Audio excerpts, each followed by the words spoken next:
All right. Good morning, everybody. Hi. Welcome to the panelists. Thank you. To this panel. Could I have some AV support so that the panelists and I can have a look at the audience, because it's just a big black box out there. Yay, you look great. Hello. Yes. Wake up. Oh, fantastic. All right. So, so John hinted at disintermediation, and I personally think we don't use that word because it's hard to say. I think we like distribution and brand because they're easier to say and easier to understand. But here's the thing about brand and distribution. It all depends on what sort of business model you're pursuing. And today we have three panelists who have very different business models and roles in those business models. So I think what we're going to do first is invite the panelists to introduce yourself and introduce how your business fits into the brand distribution mix in the travel industry. So Neil, if you want to start. Thank you, Penny. Good morning, everybody. Yeah, I work for the WIN Global Travel Network. We're a network of travel agents and travel management companies. We're across 70 different countries. We represent small and medium-sized agencies, so both in the business travel arena and also the leisure travel arena. Combined turnover, everyone is, I say, SME, small and medium-sized agents, but combined turnover together is about $15 billion. And then in the hotel space, we're doing about 6 million room nights a year. Here in the UK, our parent company is Advantage Travel Centres. They're the largest group of independent travel agents here in the UK. 32 of the top 50 TMCs in the UK are members of theirs. They've got 700 outlets, and these are all bricks and mortar agencies, so you're an old-fashioned travel agent, if you like. Okay. Francesca? I am Francesca Benati. I'm Italian, so you will hear from my accent. I'm working for Amadeus, and I'm heading the online travel channel for Western Europe, Middle East, and Africa. And I'm also managing director for the Italian branch of the company. So I've been joining the company for the last 5 years. Before that, I was in the online space, having worked for Expedia and lastminute.com in the past. So I'm here to discuss about, the distribution part of this talk and how this can relate to branding and the brand experience. I think everybody knows what Amadeus is about. Anyway, of course, our purpose is really to connect travelers to the journey they want through travel agents, search engine, tour operator, airlines, hotel, and more. So. Okay, thank you, Francesca. Hi. Nayan? Thanks, Puni and John, for inviting me into this conversation. Thank you for that. I'm Nayan. I head digital distribution and revenue strategy at Millennium Hotels and Resorts. Millennium Hotels and Resorts is a FTSE-listed company. We are 140 hotels strong in 30 countries. We have 10,000 plus employees. We generate revenues in excess of £1 billion. It's a mid-sized hotel firm, and my role in the company is in the commercial side. I look at acquisition, engagement, and retention of customers, and distribution is a particular focus of ours. I see I'm the hotelier in this panel, so that's that. Okay. So there you have it, three very different perspectives. One that is very relationship-oriented, another one that is facilitating online engagement, and another one that's optimizing property yield, if you like, and from that point of view. So as you'd imagine, when we've got three diverse views, we needed to do a little bit of prep to see how we could drive the discussion to be educational and entertaining for you. And one of the areas we thought we would start is, let's just put some scope around the problem. Is this even a problem? What is it that we're trying to get to when we look at the swing back and forth between distribution and brand? And so maybe I'll start with Francesca, because you've got an interesting perspective around ecosystem on top of the brand and distribution. Well, first of all, let me say that I don't see any problem in a coexistence of branding and distribution, because one has to do with the equity of the company, the other has to do with the mean and vehicle of marketing, whatever it is. I think it would be interesting to call, a company like us as new way of, new marketing channel in a way. If you consider this, it can be a different view. because entering into the discussion, branding and distribution, I think I would like to focus on what is happening in the industry, especially in the online. Everybody knows that by 2020, online will be the preferred, channel for buying whatever types of travel and transportation in the entire world. And what is happening is really, challenging, and it's giving space and opportunity for brand to stand out. There are three major things that we see happening. The first one is really that competing in the digital space is becoming more and more challenging for two reasons. The first one is that digital interaction are now lived as natural and immersive experience, and all these disrupting technology, which are no longer disruptive, like machine learning, artificial intelligence, even blockchain, are becoming more and more mainstream. So to this extent, when you look at an OTA or whatever online retailer and whatever online business, it's becoming more and more difficult to attract a customer and retain the customer and stand out. So how, retailer, what they have to do to stand out? Well, the first thing is really, deliver a seamless experience and a positive experience. But when you look at experience is not just, booking and shopping and paying for a trip. So it has to do also with the servicing, with the way you relate. And in that aspect, the brand and the brand heritage and the brand interaction matters a lot, because this is a distinctive element that can help you really stand out. The second point is the fragmentation, of the content, of the supply and the access. It's true, they are changing business model. So, if brand is very relevant, to deliver a unique and differentiating experience to the travelers, distribution is there because customers want to have in any case, a seamless experience. So they need to have someone that aggregate all this fragmented content and throw them to the customer in a way that is simple, comparable, and give them choice. So again, if you look at the challenge and if you see, it's clearly coexistent. The third, of course, is what the travelers want.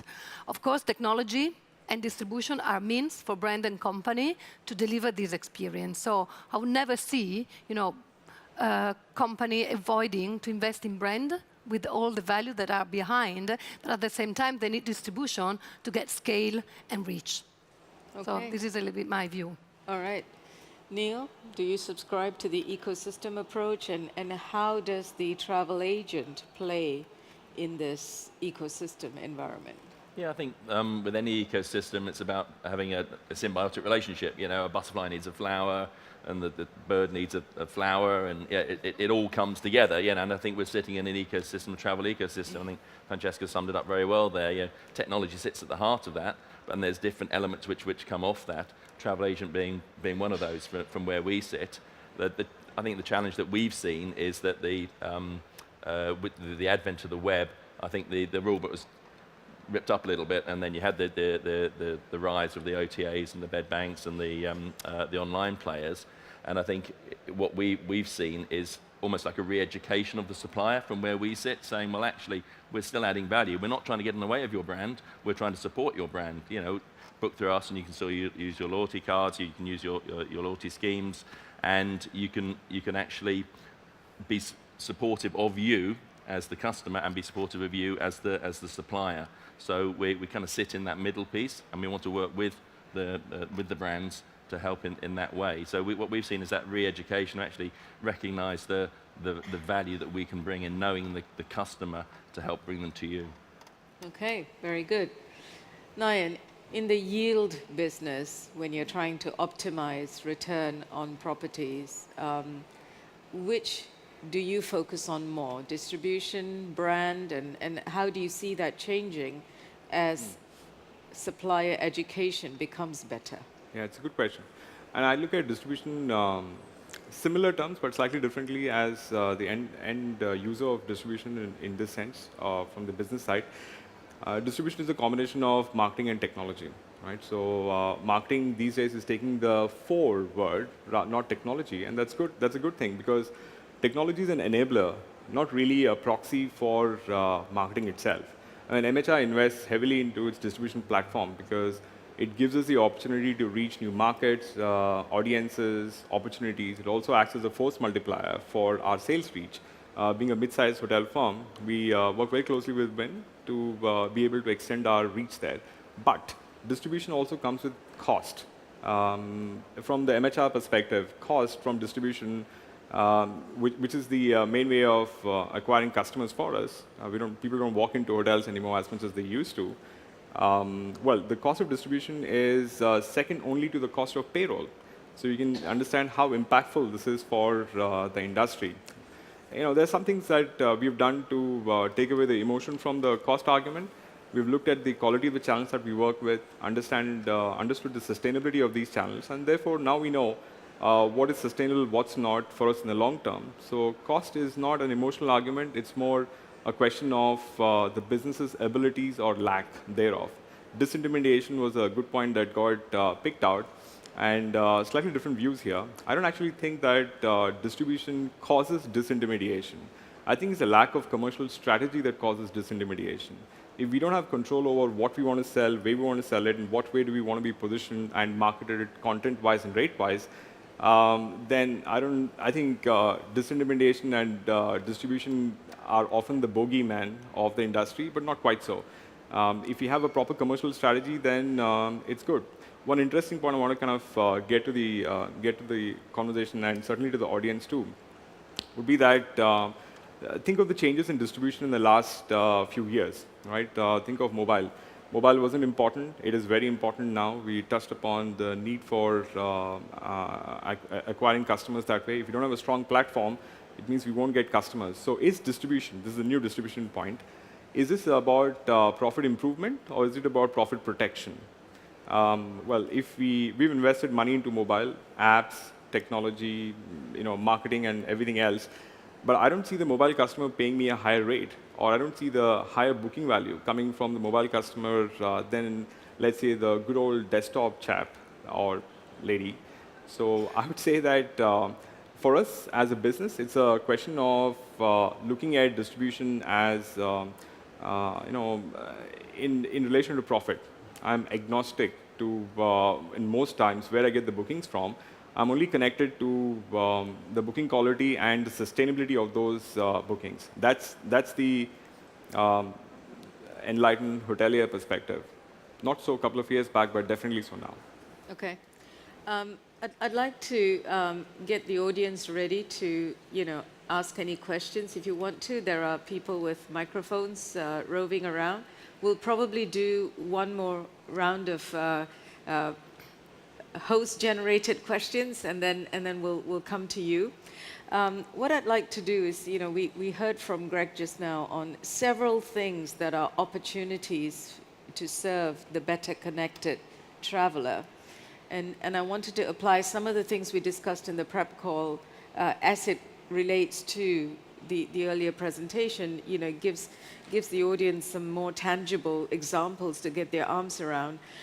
If we take something like the pre-arrival experience, that area that was identified as, woefully underserved, untapped, huge potential at the moment, where do each of you see, what you do potentially addressing that, and what you think the ecosystem could do as well? Maybe we start with you. I just made a couple of notes as Greg was speaking there, in terms of we're in the relationship business. Absolutely, That's where travel agent sits. We're right at the heart of that. It's all about people. It's a connected experience. I think that's where we're already doing a lot of what Greg is talking about in terms of adding that value in. A travel agent is not just about the booking process.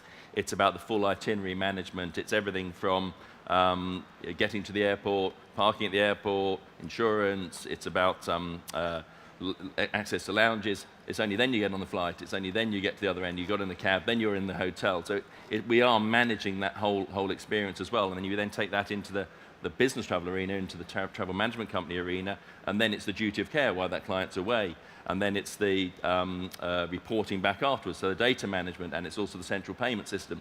So that ecosystem in that respect, that is already being provided by the agent. So we're already part of that. So is there a way down the road, back to Greg's point as well, and I think it's perhaps where blockchain comes in, to say, well, actually, I want to give my profile to that supplier. I want them to know about me.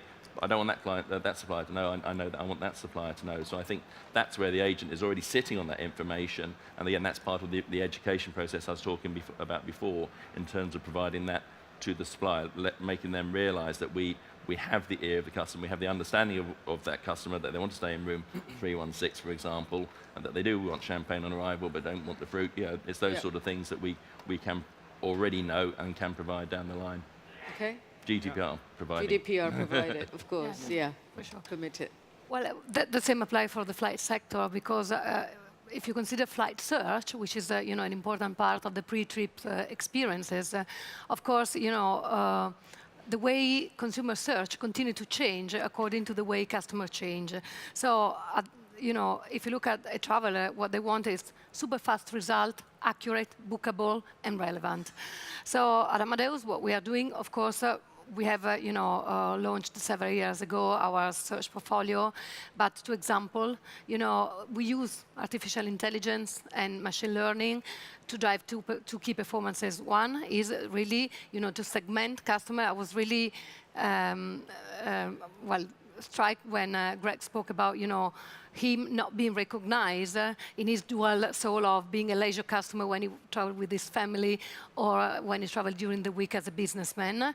But these type of things, we have algorithms that are able to profile in this way the customer in the search phase and to return more accurate result. On the other side, we are working on speed, because at the end of the day, what characterizes travelers today is a complete lack of patience. They are completely impatient. We used to talk, when I was in the OTA business, this new phenomenon of nowism, everything at glance, and there is no passion any longer, and there is a huge impact on revenue depending on how fast you are in returning result. So at Amadeus, we take the search part very seriously, and we know that at the end what matters is conversion. So we moved from the idea of bookability or availability into really, or findability, really, what matters is conversion. So we are really working to improve relevance according to a more personalized and segmented approach to our customer in the search phase, and delivering result in, really in milliseconds. So these are concrete example on how we can really, foster the customer experience. Another point I want to make is that it's very different to talk about aggregators and integrator. There is a huge difference, and has very much to do to the servicing capability.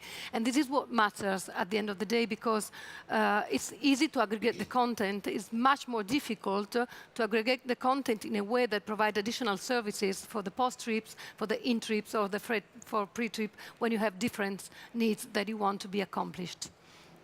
So these are examples where a company like ours is really helping and using the new technology and the new, all the technique of the machine learning and artificial intelligence to drive more personalized experience during the pre-search. Yeah, yeah.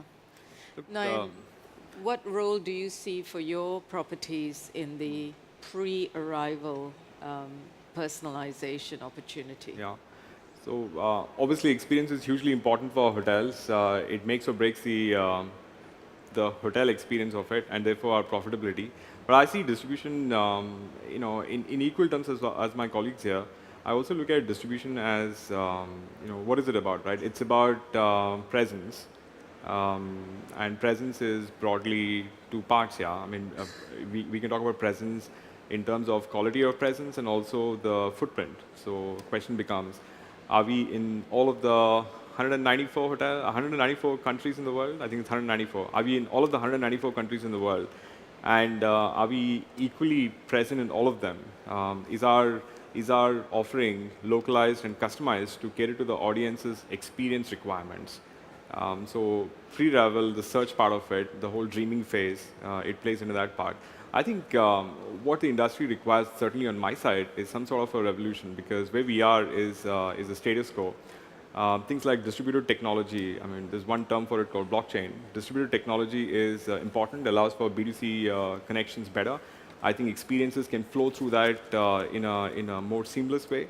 Ideally, I would like my voice to be heard to the end user, or at least want to have some surety that the brand messaging that comes along with being Millennium is being communicated effectively to the end user.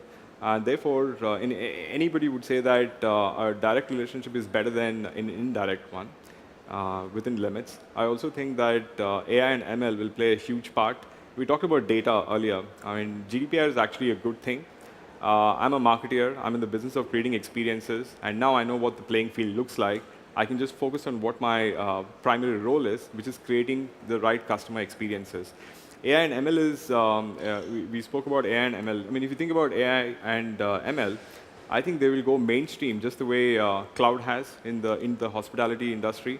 The wow of today will be the norm of tomorrow. We will all be marketing to digital assistants. That's a given.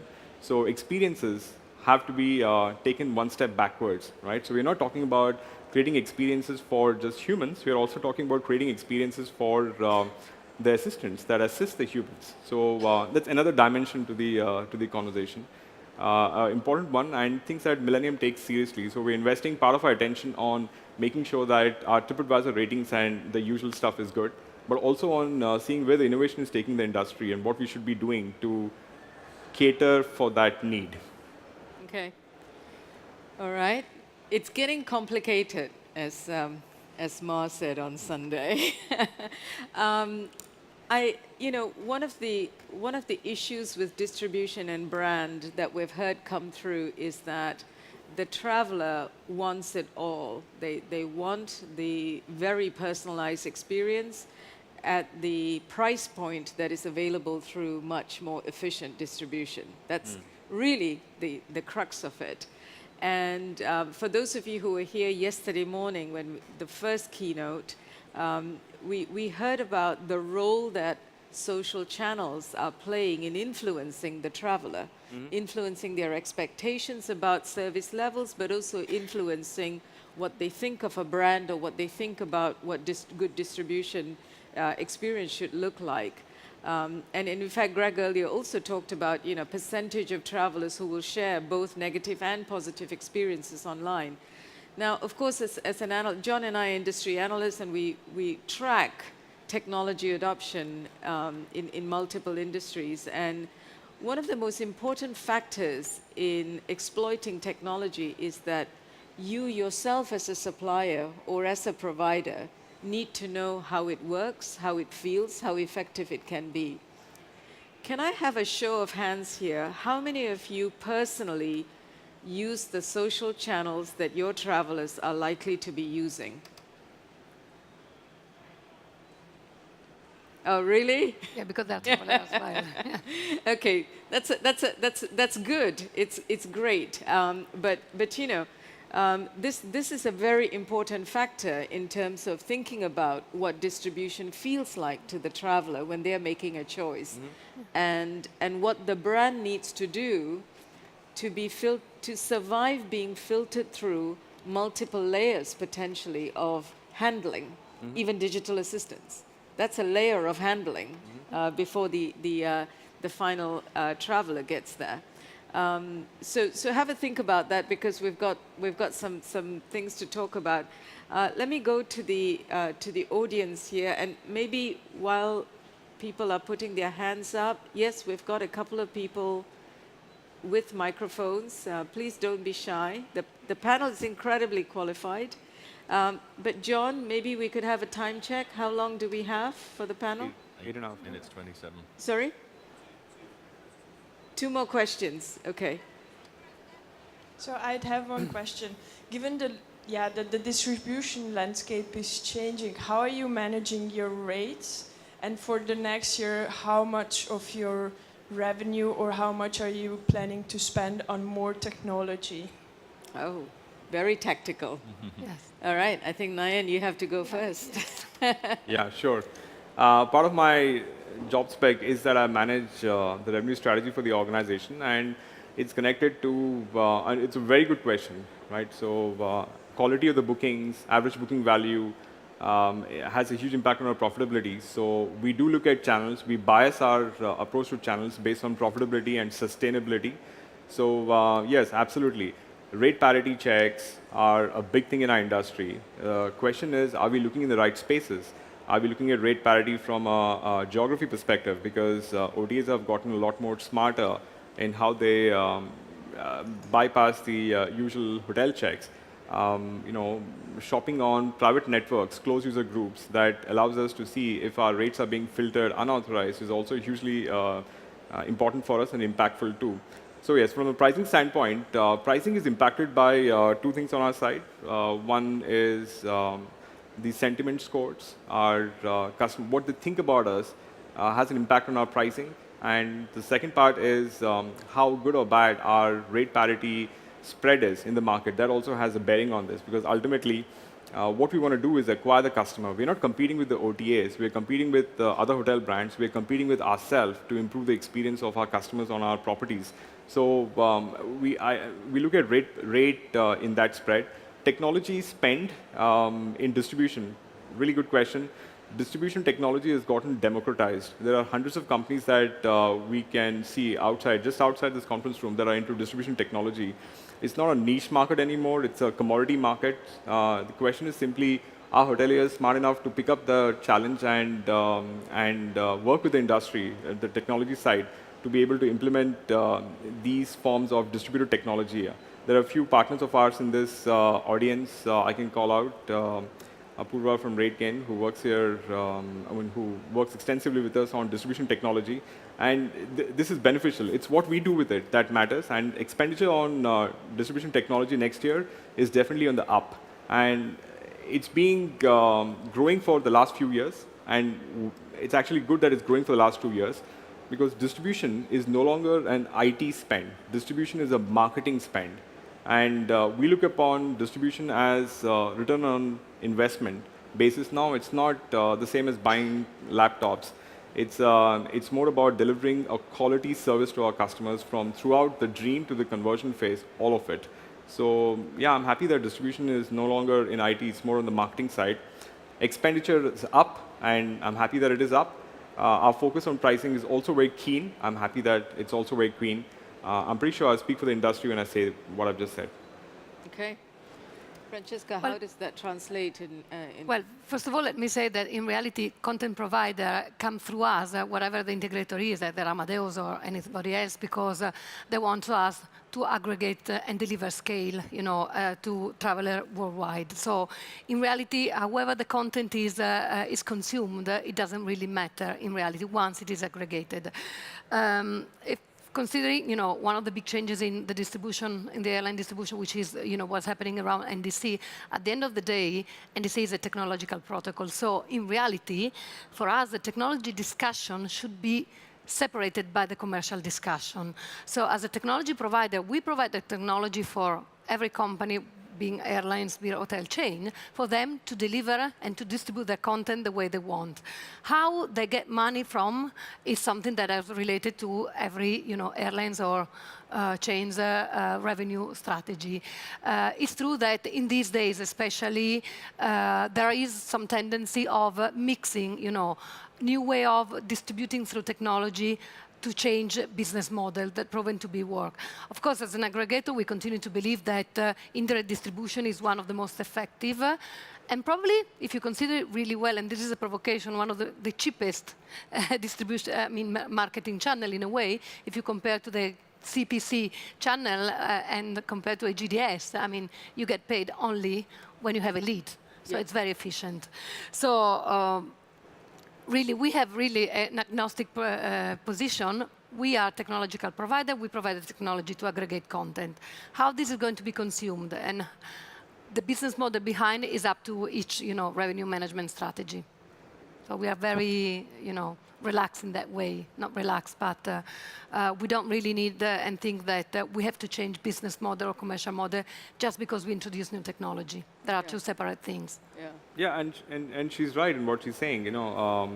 Disintermediation is not caused by distribution. It's caused by a lack of commercial strategy. So absolutely, I think as distributors, the source of distribution, we have a responsibility as an industry to do the right thing, be that airlines or hotels. Technology is available. If technology is not useful, then I suppose it should not be used. It's for us to figure out where the content flows from and what we should do with the content. And certainly, working with like-minded partners, Neil is a huge supporter of Millennium. Working with like-minded partners who understand the long tail, who understand the big picture here is hugely important. So it's not just the education on our side, it's also the education on the travel side that makes a difference. Neil? Yeah, no, absolutely. I think from our side, in terms of going back to the question, in terms of the price and what we're doing with product, is we don't want to race to the bottom. It's not just about price. It is about location. It is about quality of service, which comes with that.